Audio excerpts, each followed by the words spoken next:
Stay at home or 9 to 5, raising your babies with joy and pride. A real ass mom, you're a real ass mom.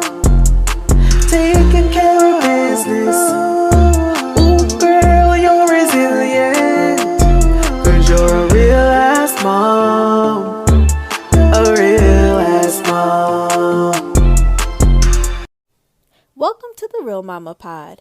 Real ass moms sharing real ass experiences. The things people don't tell you. Hey, Mama. Hey. Hey, Mama. How you doing? I'm well, friend. How are you? I am super fantastic. Please share why you're super fantastic. The people want to So, know. okay, as you know, I've been working out every morning since Monday, and this is my Mhm. 4th day, and I'm feeling the results. Like, I feel good. I have energy. I've been eating all the things I'm supposed to be eating. I've been going to bed on time. Ever since Rita's episode, like, I've been trying to get my life together.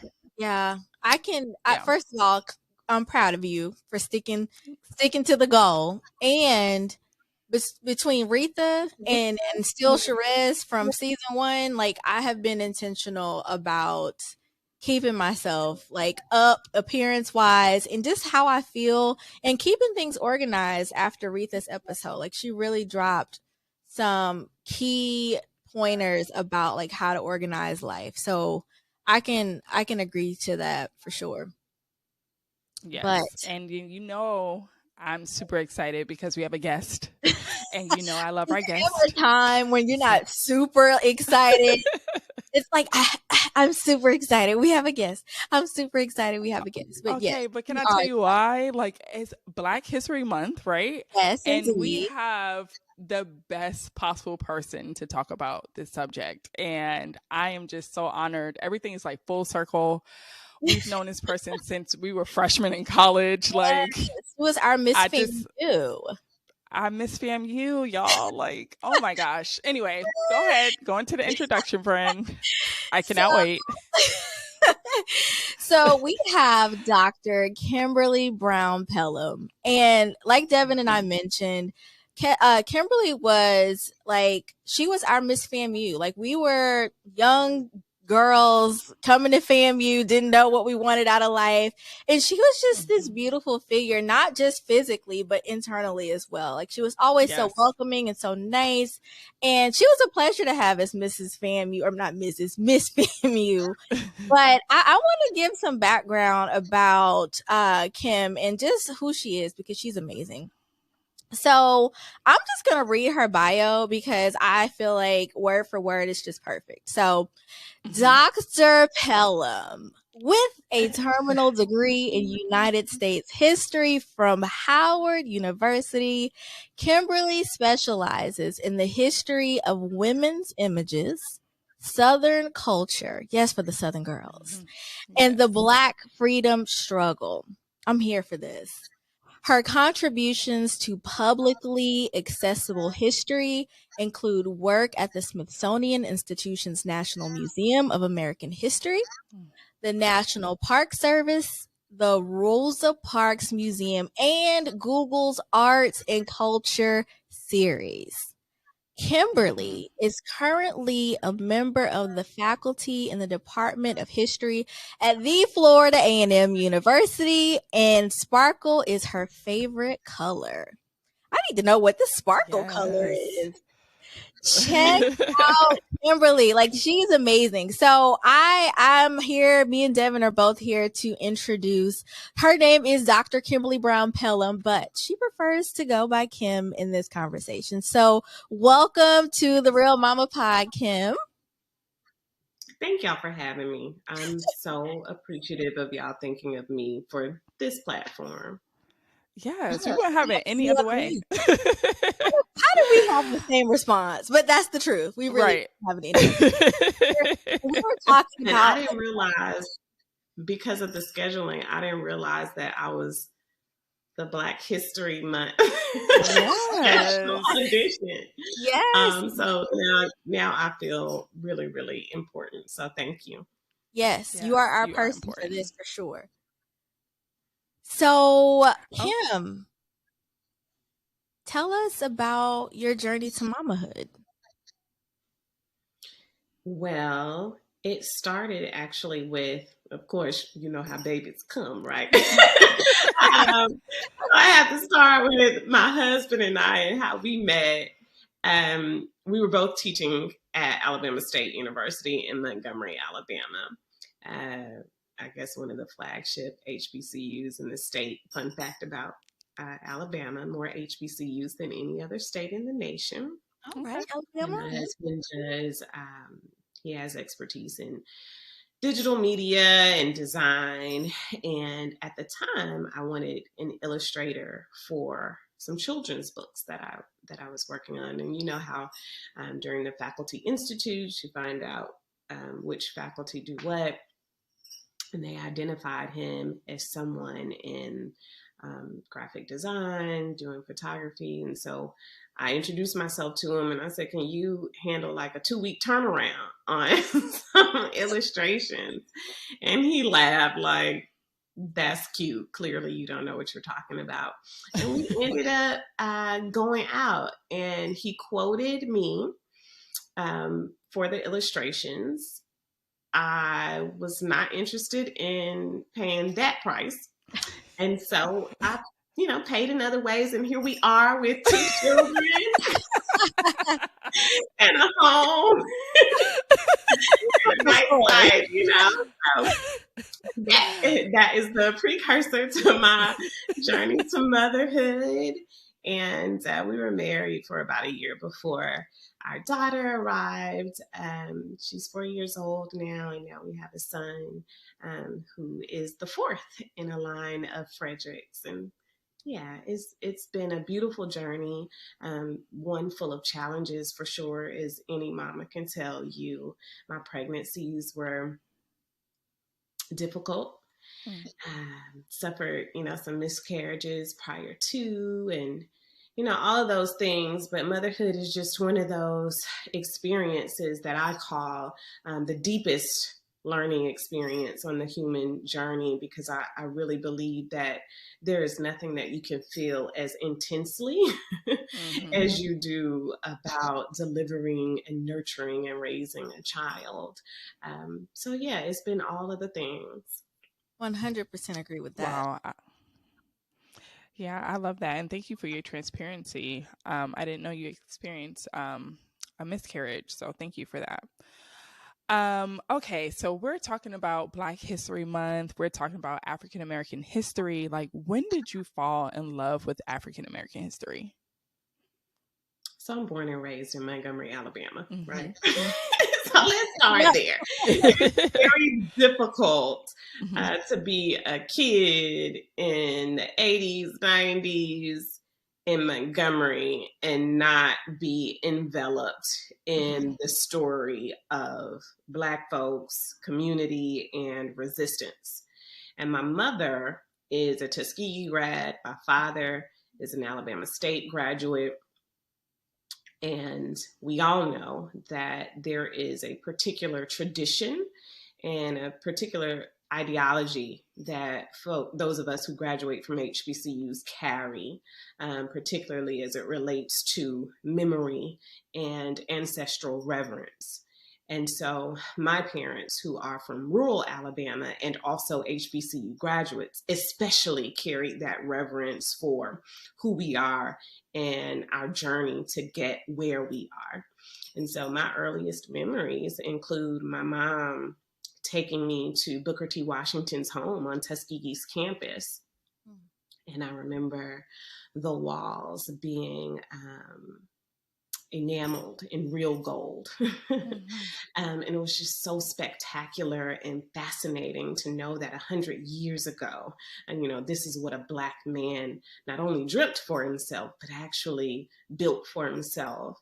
And the campus of Tuskegee is so amazing and historic. Don't tell anybody, but one of my dirty little secrets is that Tuskegee is actually my favorite physical HBCU campus, just because of the history that it encompasses. Booker T. Washington and his family are buried there. George Washington Carver is buried there. There's the Carver Museum on campus. There's the Tuskegee Airmen Museum on campus. And so as a kid, my mom exposed me to all of that stuff. And it was just, I, I loved it. And of course, the homecomings were always a big deal. We used to go to Alabama State's homecoming, which was called, and hopefully we'll get back to that tradition. It's one of the oldest HBCU classics. It's called the Turkey Day Classic, where ASU actually plays Tuskegee. Mm-hmm. So it's a huge deal for a lot of Black folks, particularly in this region where half your family graduated from Tuskegee, the other half graduated from Bama State.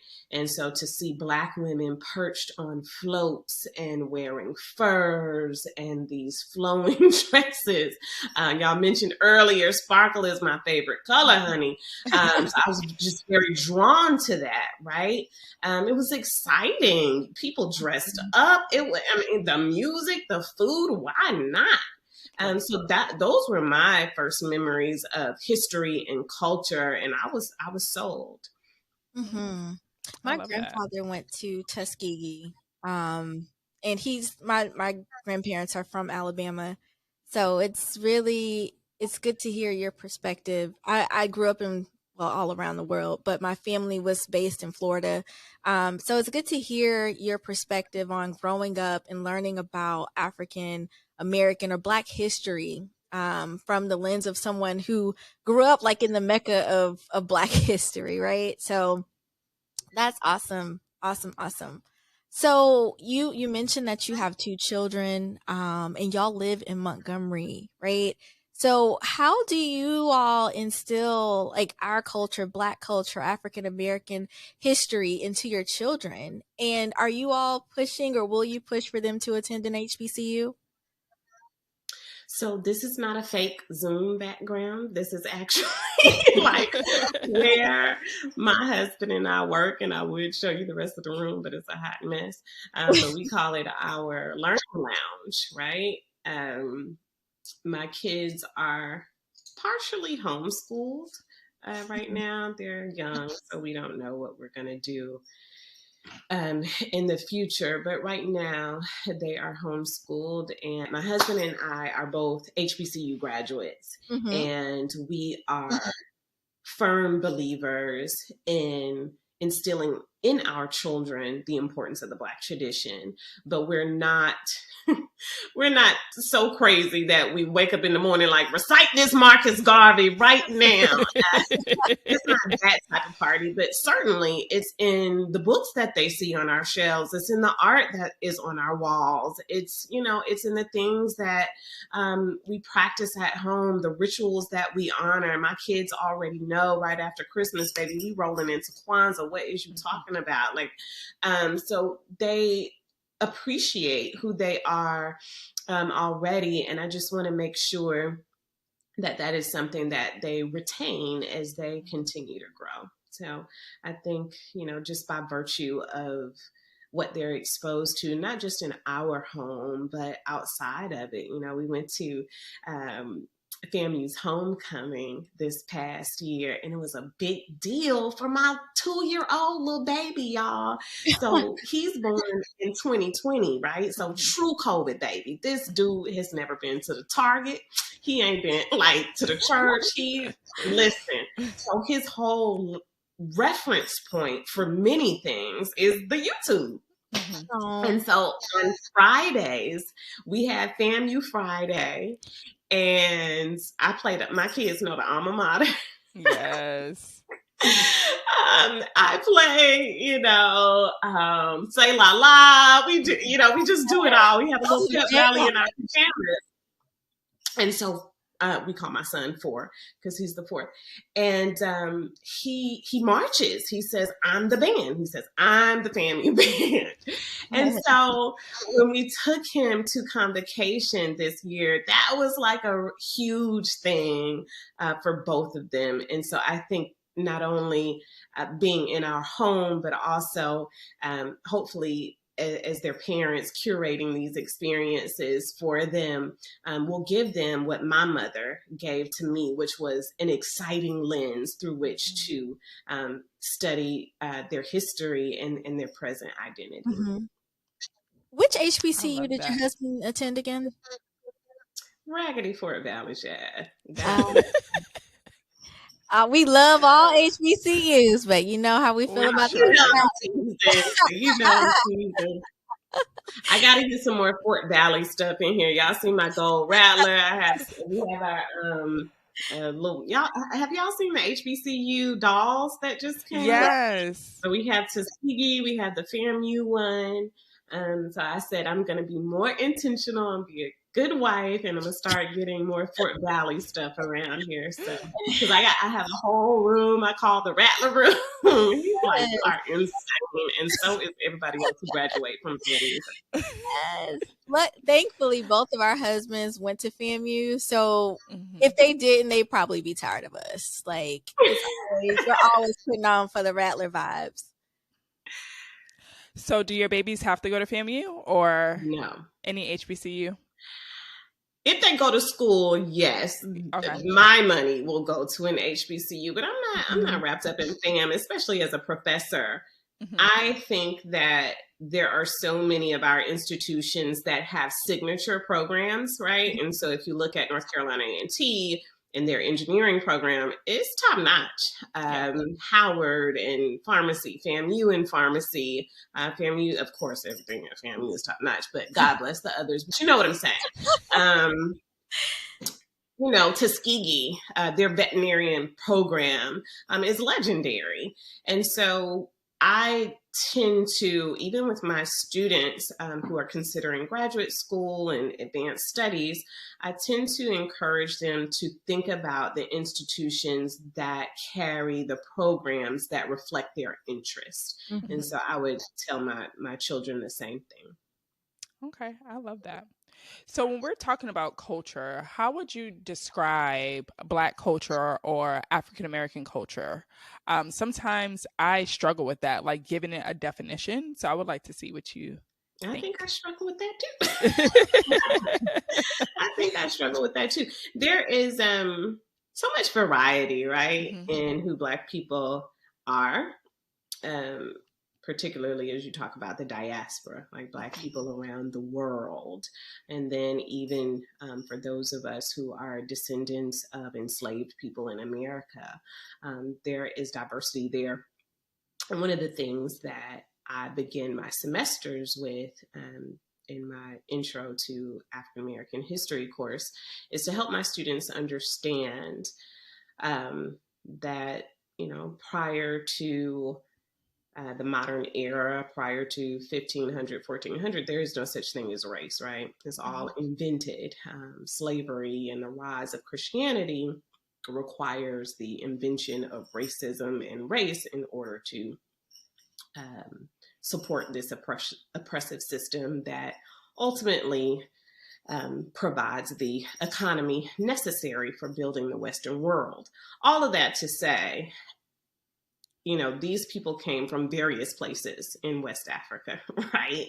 And so in the same way that whiteness is invented, Blackness has to be invented as well, right? You're talking about people that are Wolof and Igbo and Ashanti, and, you know, they speak a number of different languages. They practice a number of, you know, spiritual practices. And so there is no monolith, so to speak. And the ways in which Blackness emerges is through intentionality. Like, we know we have to get on the same page, regardless of tribal affiliation. There are some commonalities that exist in our experience, and therefore we have to find ways to communicate. And one of the examples that I always point to and start with is the 1811 slave revolt in Louisiana. And I think there's something like 50 different African tribes represented in the revolt. But all of them understand that we're about to take white supremacy down. And they communicate through, shout out to the Marching 100, percussion. right? So we will find ways to communicate with one another that goes beyond the language and the tongue. And so I think in some ways we have to acknowledge that because of the reality of slavery, there was never a unit, if you will. There was never sort of a solid block of what Blackness is, culturally, ethnically, or otherwise. That was something that had to be invented. And I think when we reckon with that, it puts us in a better position to reckon with our unique differences. You talk to Black people in California, they come in with a different vibe than Black folks in Alabama, And so I think when you understand the context for all of that, it puts us in a better position to evaluate where we are now. I love that was good. I feel like I'm in history class, but not just history, Black history. Black history. So for those parents who, because I'm going to be honest, I didn't grow up around Black history. I was a military brat, so I moved all over the country or world rather. And my Black history came from whatever stories my grandparents wanted to tell me whenever I went home. Like I didn't have a class that I was able to attend, or even in my history classes, they may talk about Martin Luther King in February. And that's it. So I didn't really have a core place to turn to when it comes to Black history. So for those parents who may not have access to, or their kids' schools may not have access to Black history, and they're yearning for their children to learn more about their culture and their history. What advice could you give to those parents so that they can teach their children what they are not learning outside of the home? I love that question. And Black parents have always had to reckon with that, right?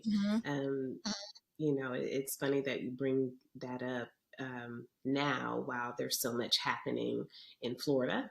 And not just Florida, but, Florida has been in the headlines recently for, Governor DeSantis's decision to do away with the AP course in African American history, which was led, that initiative was led by a FAMU grad. I want to say that as well.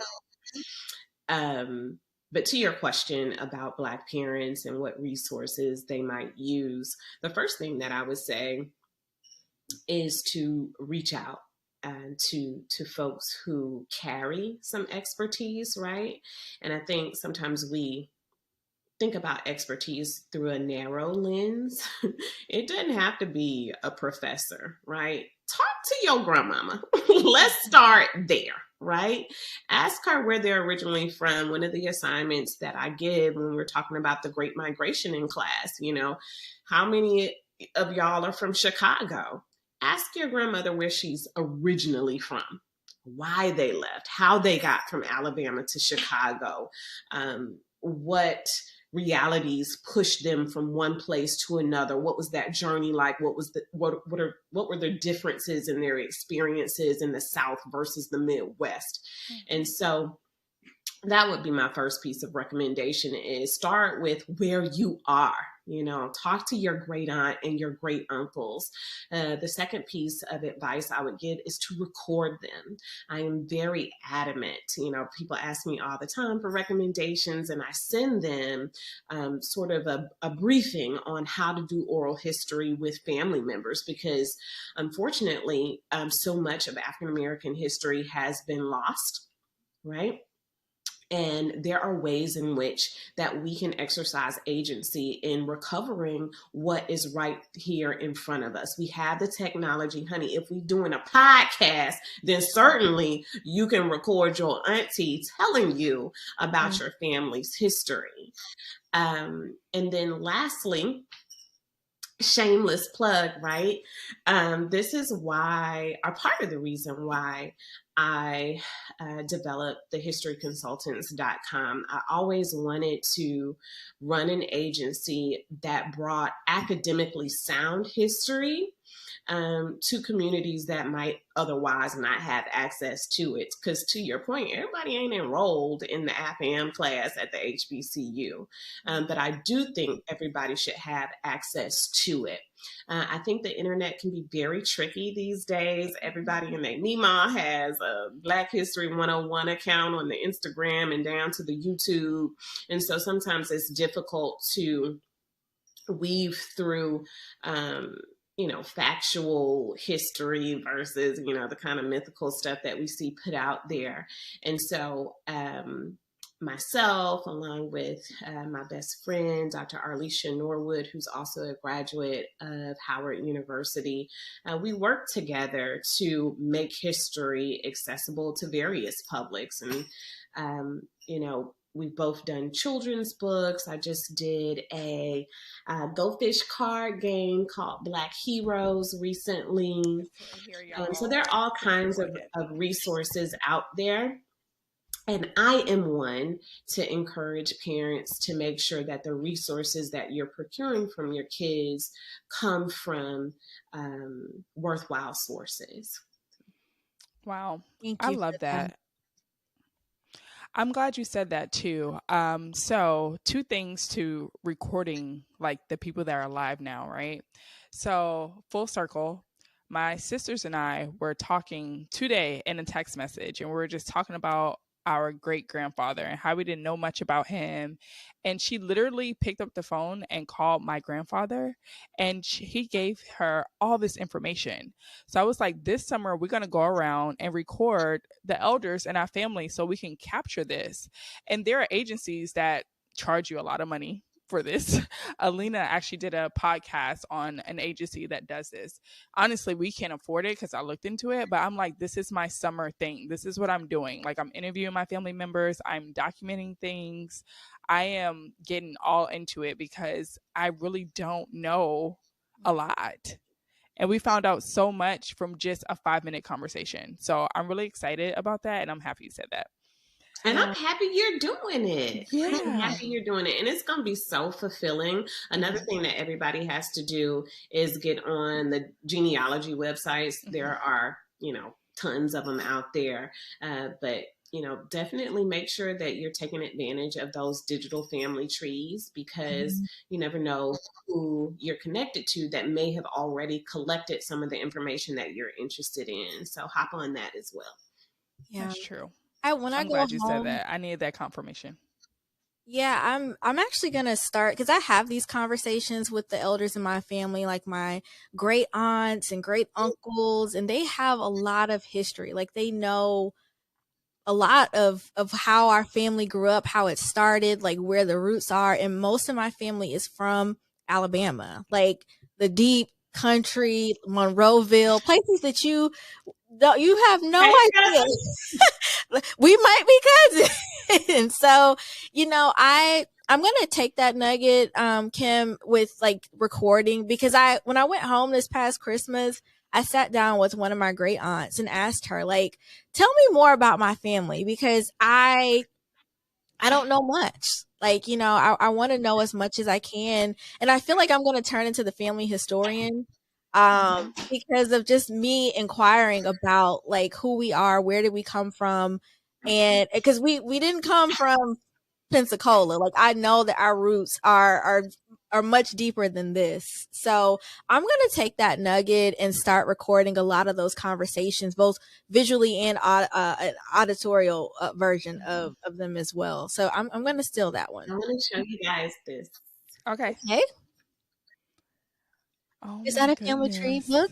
Oh wow. Yeah. Oh my gosh. So my Aunt Alice, who is in her 80s and is the last living, she's my great aunt, sibling of my grandmother's siblings, just gifted me with this. Wow. She has been the family historian for decades.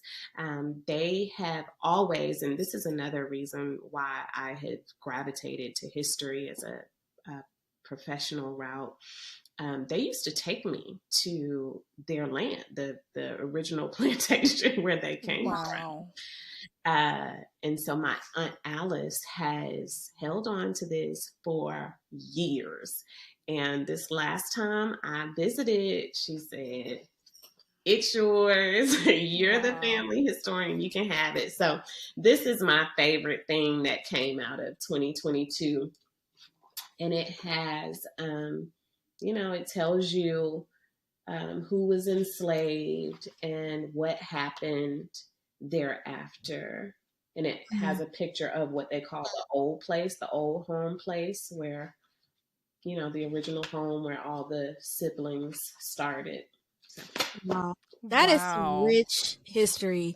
You got to get digitals of that, Kim, and maybe put it in a safety deposit box or something at the bank so nothing happens to it. Right. No, you're right. Yeah. You're absolutely right. Oh my gosh. I just got chills. Wow. I'm going to have to ask my great aunt, like, y'all got some books or something you can give me? And take a genealogy class, y'all. Make use.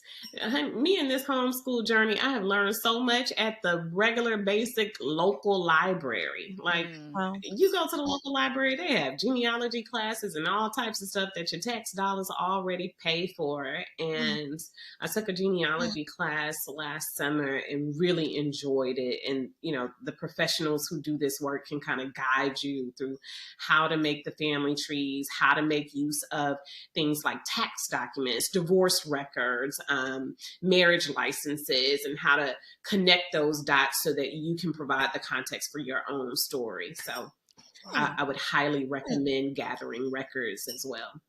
Absolutely. Adding that to my to-do list. Yeah. For the summer. And Jonathan might have. I'm excited. I want to know more about his side of the family too. I need to know where my kids, roots are going to be as a collective. Where do they come from? Yeah. So speaking of historian and all this stuff, you made some history. So how does it feel to serve as a reference model for the Rosa Parks statue in Montgomery, Alabama? So let me tell you something. Yeah. Tell us. On a regular day, I suffer from the same imposter syndrome, the same questioning myself that a lot of women experience. But baby, the Rosa Parks statue is big KBP, okay? Not little KBP. This is big KBP. Absolutely. I've had a privilege to do a lot of fun, amazing things career-wise, but this by far has to be on the top of that list. It is beyond an honor to have served as the model for a statue that people are going to take pictures of, write about for years to come, of such not only a remarkable woman, but a woman who has ties to my home state. I am a student of history. I am a student of women's history and women's activism. And so just to be a native of Montgomery and be selected for that, I don't know if it gets better than that. How many layers? Not too long after that, actually, I was on a History Channel podcast about Rosa Parks' legacy, and specifically the arrest of Claudette Colvin, and how it also helped to shape the Montgomery bus boycott. So just talk about destiny and the universe sort of working together. That has been one of those moments that I will never forget and I will always cherish. I can only imagine. When we saw that you served as the model for that statue, we were, from the outside looking in, we're very proud of that moment for you because of you being from Montgomery. Rosa Parks is obviously a notable figure, and you represent for the Rattler family. Like, that's amazing. So I know it happened some years ago, but congratulations on such an amazing, I don't know if you want to title it an accomplishment or what, but it's great that you were able to serve in that way. Your state and your Blackness, everything about it is just amazing. So, I have a question. You mentioned early in this conversation that you wrote a book. That's kind of how, I guess, what tied you with your husband and all that fun stuff. But we want to know, like, how did you get into becoming an author?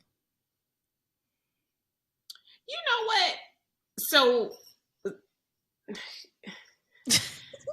hate to always go back to HBCU, but it really is true. Like, Hey, most of us that graduate do go on to get advanced degrees. Like, there's just a caliber of excellence, particularly at FAMU. Like, all my line sisters are the OBGYN, they the veterinarian, they the public health official, they all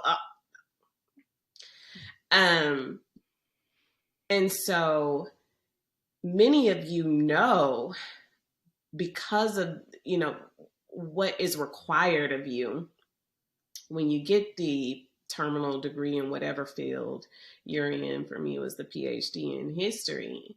You're expected to write, particularly if you get hired and you're on a tenure track. Part of the expectation is to continue the research and publish in order to keep your job. Mm-hmm. And I was so exhausted at the end of my PhD. And I also questioned myself a little bit. I'm not going to lie to you. And I just wasn't sure what I wanted to do with the academic side of my research. And so I said, you know what, in order to give myself a breather and still do history, but do it in a way in which I think has a little bit more impact, because when you write for a scholarly audience, ain't nobody reading that but other scholars, right? Mm-hmm. That is but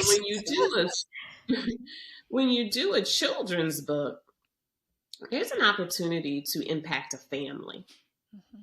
And so I said I would do something that still allows me to share my expertise, but do it in such a way that I felt like had a little bit more meaning to it. And it also gave me an opportunity to breathe and sort of step away from the serious research and the people who critique you and tell you that you're crazy and it's not worth publishing.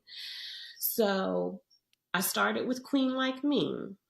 Mm-hmm. And then we worked on Superhero Like Me. And since then, we've been on a roll. We're working on some coloring books now. Like I mentioned before, I just did the Go Fish game. So we still do a lot of children's work. My partner, Dr. Norwood, produced a children's book as well. All of our stuff is on our website. And so it's part of our mission to, again, make history accessible. Part of that is an emphasis on families and children, because why are we here? You know, what is it Jocelyn said? Like, oh, why is you here? what are you doing? And so if it's not, I'm sorry, y'all getting like the late night me. But yeah, like, you know, it's cool to be Dr. So-and-so, but, you know, and Black families will humble you, right? Like, I remember coming home after winning Miss FAMU, and my mom was like, that is so cool, girl, wash those dishes. And so I've always grown up with the mentality that stuff doesn't matter. Like, who are you serving? And so a lot of the work that I do as a consultant is family and children's focused. But I've done other books too. I have a book on African-American pageant queens during Jim Crow. I'm still working on my quote unquote academic research as well. Hopefully that will come out at some point. So yeah, I'm doing a few things. That's some good things. Yes, you're doing amazing things. So yes, we do have your flashcards here. So I want to show everyone. They are so cute. Yes. And then we also have where'd you get them? Amazon. Really? Amazon. Now, let me tell you, I had to Google search these like 10 times in order for it to get in my cart, but I made it work. And it was there because I Googled it and it popped up. But then when I went to my Amazon app, it wouldn't show up there, but it showed up on Google. So I had to like copy and paste it, but it worked. And we have them. So the Real Mama Pod have these. And then Well, we also thank have your you. other book too, Black Women in Science. Thank you. I appreciate that. I So really do. And I'm going to have to link that Go Fish game to my Amazon authors page so that, yeah. I think I searched your name too, and that's how I was able to find it. But yeah, these are really cute. I love them. The boys like them, and yeah, so love that. That's awesome. Yes, you're doing it. You're being very I'm humble right now, but trying. you're doing it. You are doing it.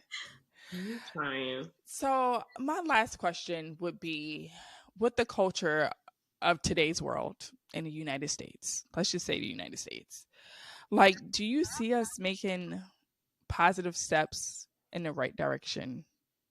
Who is Or us? Black folk?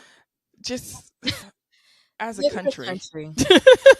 We have all Like, the DEI stuff now. Everybody want to be diversity, equity, and inclusion. That's mhm. great. And it's besides these conversations that we have at work from our DEI officers, it takes action to go beyond that.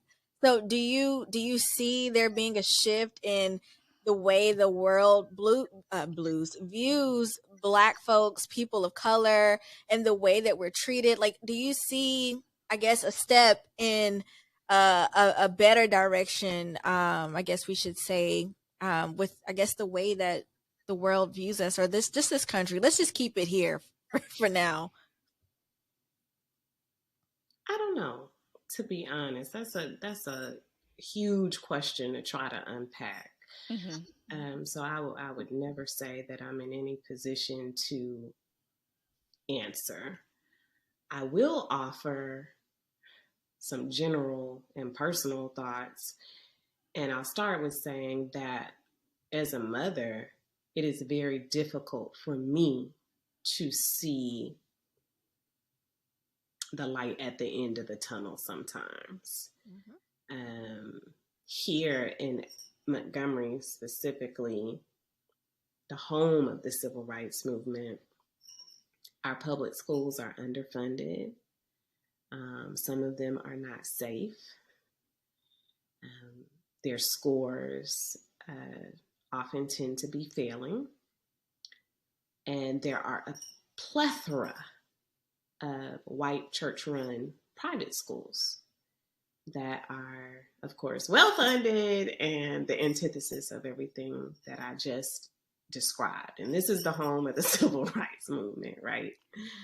And in order to get in those spaces, you have to be able to cough up a certain amount of money. And so when a state like mine celebrates the legacy of Dr. King, who, is known for his message of equality, it's difficult for me to reconcile those realities. And I'm a parent who wants my children to come back home to me every day. And so it's difficult for me to make these decisions about, do I put them in a public school where I know they're not getting what they need to do, what they need to get, excuse me. Or do I put them in a place that I don't feel like is culturally reflective at all, but maybe a bit safer and offer them some more resources? Like, that's a tough, that's a difficult line to straddle, especially when you're talking about your children and attempting to set them up for a decent future, which is why I've been considering homeschooling. And so to answer your question about like what the future holds, I have no idea, but I grapple with it every day, as I'm sure a lot of mamas do, because our concern about the future ultimately is rooted in our concern about our own children. And, sometimes I have to stay off the internet. In fact, I got off Instagram. That's why some of my responses to you have been slow, because for the last couple of months, I only check it from my computer. because with the app on my phone, I tend to check it more, and I'm trying to be intentional about staying away a little bit because it can be depressing. And one of the most recent things that I got caught in a rabbit hole on was a little boy who was killed by police because he was in the car with a driver who was attempting to get away. And then I'm not sure if you guys heard about the Black teacher who was in a car accident and was asking the police for help. And they tased him to death. And so when I think about my children, it is difficult to fathom how to make a better tomorrow for them. Mm-hmm. But I am also, this is one of the reasons why I study history, because it's therapeutic for me. Because I know that I have a whole lot more working to my advantage than my ancestors did. Mm-hmm.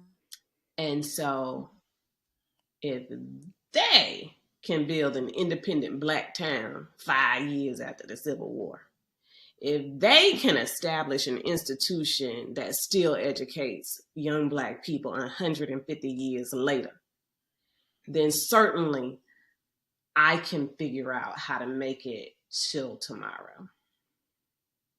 That's the way to take us home. Me and Devin have these conversations a lot about how we want to raise our boys. You know, it's hard because we want our kids to be raised in communities where the people around them look like them. And we understand that those communities are our communities oftentimes has those, the schools are, like you mentioned, right? And it sucks that we have to make these decisions as mothers of Black children. You know, you want to send your kids or be housed in the right school district, but a lot of those school districts look like those white churches you mentioned, right? And our kids won't see themselves in those spaces, right? Or typically they don't. So it sucks that we have to have these conversations with our partners and amongst friends and say, where are you sending your kids to school? Like, maybe we should look to purchase a home in that area because of X, Y, and Z. And what does the diversity look like in that school? How many Black teachers do they have? How many brown teachers do they have? You know, like we don't have to, like, we shouldn't have to have these conversations, but we do. We do. So it sucks. And honestly, it's very disheartening. And it's a struggle because no one wants their kids to have to struggle through school because they're not represented in the people who are teaching them and in their peers. But still face other challenges because their peers don't look like them and their teachers don't look like them. And it's hard. It's a hard world to navigate. And I didn't realize how much of a struggle that was until I had my own child. And it's like, damn, like these are things. Oh, baby, I was an opinionated auntie. I had all the thoughts and why don't you do this? Why don't you do that? I had the solution for everything as an auntie. And now that I'm a mama, baby, I don't judge anybody for the decisions that they're making because the road is not easy. Mm-mm. It's really not. And it's like you're choosing the lesser of two evils, right? It's like, okay, so I move in the zip code so my child can have a quality education, but like may have identity issues. Or I move over here where it's more people that look like them, but under-resourced, and I don't even know if they're getting a proper education. It's just like, there's no right answer, and you have to do what's best for you and your family and your child. And if you do have to move to that zip code, like really trying to instill things at home. Right. And it's like you as a Black parent, you feel like you have to be extra involved in the activities and PTAs and groups and committees at the school because you need to know what's going on, who's around my child or my children on a day-to-day, What are their parents like? Because you can tell a lot about certain kids just based on your interactions with their parents. Like, this ain't it, right? So it's like we have to go this extra mile just to make sure our kids feel safe, both physically, mentally, and emotionally. And it's scary. It's very scary to me, to be honest. And my child's not even in grade school yet, but just thinking like a couple years from now, he's going to be in grade school. And what is school going to give him? You know, what is it going to give us as a family? Yeah. So good conversation. Good conversation. Good conversation. So, Kim, where can the people find you? Get all your great books, games, all the things. Where's the best place they can find you? thehistoryconsultants.com. We have some great book lists too. We have a 365-day resource guide, because people used to always DM me and ask me for book recommendations. What should I be reading? So we have that you can print, share, and we're also working on a kids book recommendation list as well. I love that. Because people have also asked for those. Yeah. So historyconsultants.com. My email address is on there. So if folks have questions, we try to be as accommodating as possible and provide, just all kinds of resources and work really to make sure that folks understand history, because I think sometimes the presentation of public history can be difficult for folks to digest. So we do everything from workshops to leading tours. We have one coming up in Birmingham for Black History Month, huge conference of like 300 people. So we're preparing for that right now. Okay. Just to make sure that people understand what they're viewing, right? Especially in this age of social media where folks take a picture and that is the extent of their experience in front of a statue, rather than understanding why it's there. The process that it took to get there. You mentioned you're in Savannah, which is a historic city that I love for many, many reasons. But I think a lot of times with public history, museums, cultural institutions, unfortunately, we don't understand the process that it takes, right, to open the African American Smithsonian, right? Where are the public dollars? Who are the private funders? And how does that influence what exhibits get in there, right? What kind of fight it took to get the lynching museum in Montgomery, and why many of the donors are probably not from Alabama, and why organizations like the Alabama Historical Society were opposed to having signs that spoke about the reality of slavery near the river. And so I think it's important to have some understanding around that, so that you understand that what you see is an interpretation of history, not necessarily history itself. That was good. That was good. You got me wanting to go to Montgomery. It's only a few hours from Atlanta. Yeah, we should go. We should road trip. To go, take the kids down there, because my husband's a huge history buff as well. Black history to be specific. So I think we got to put that on our list of things to do maybe this summer. Yeah, we should plan that, and maybe we could do a part 2 live podcast. I know. So me and Arlisha are coming to Atlanta. We're doing a Galentine's Day. Ooh, Galentine's. So yeah, the historians will be in the ATL. We're gonna go to the King House. We're gonna hit up some historic sites. Yes, obviously, it's great Black history here in Atlanta. So there's a lot to see and a lot to do around Black history. Yeah. So with all that history talk, friend, what are we drinking? Yes. So we have a good mama juice today. And we're titling this Black Parade. And the reason why, it's obvious. Y'all have heard Beyonce's Black Parade song. It's all about celebrating Blackness and just the richness of our culture. And this was a rich conversation. So I think it's a very relatable name for this drink. And Devin actually came up with the name of this drink. So what it has is 2 ounces of bourbon. And I'm going to say we should use a black owned bourbon for this one. Something like an Uncle Nearest, right? Uncle Nearest is really good. But definitely 2 ounces of bourbon, 6 fresh raspberries, 6 to 8 basil leaves. And let me give some context. So I told y'all Jonathan is like a history buff. And he did some research and learned that a lot of our Black ancestors were herbalists. Like they used the herbs to nurture and care for our ancestors during everything that they had to physically, mentally, and emotionally deal with enslaved. So that was a fun fact for me. I never knew that. So we incorporated some herbs in that drink, and those are those 6 to 8 basil leaves, 1.5 ounces of fresh lemon juice, and 1/2 ounce of simple syrup. So I'm going to go over the ingredients again.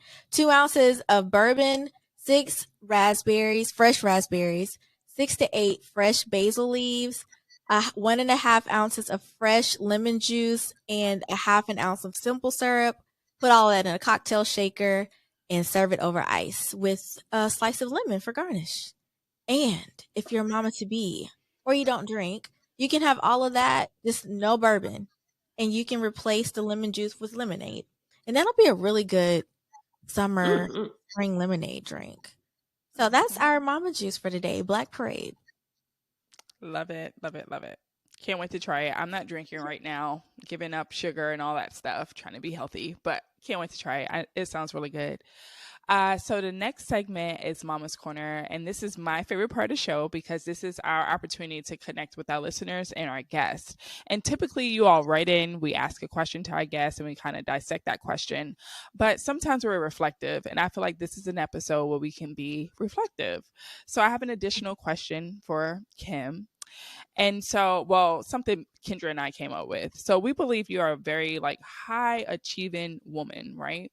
How do you manage to keep it all together? Because one may see you and it's like, she's so graceful.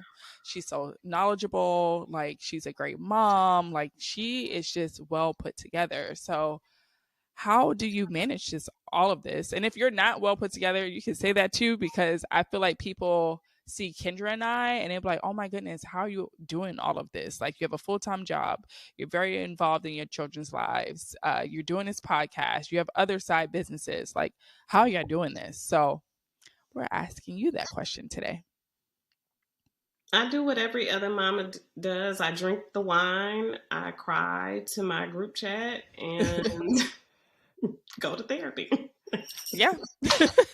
Therapy. That is good. I that do is not good. have it quote unquote together, whatever that means. I think we got to throw that idea out of the window because it's just not possible. And I also think people really underestimate the impact of COVID, like childcare. And it doesn't even exist after COVID. If you have found like trustworthy childcare at a reasonable price, like you have found a needle in a haystack right now. Right. So yeah, I don't have it together.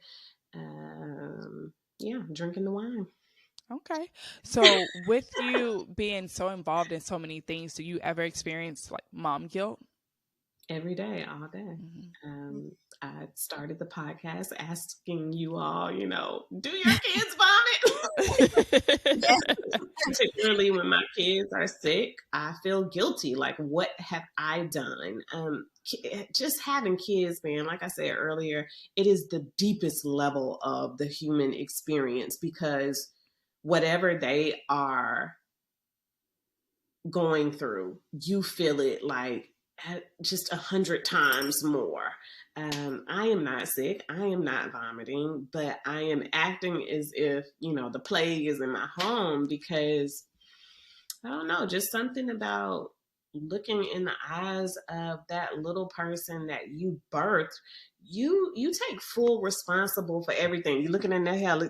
Do you have the dandruff? Why is it dandruff? Like, what?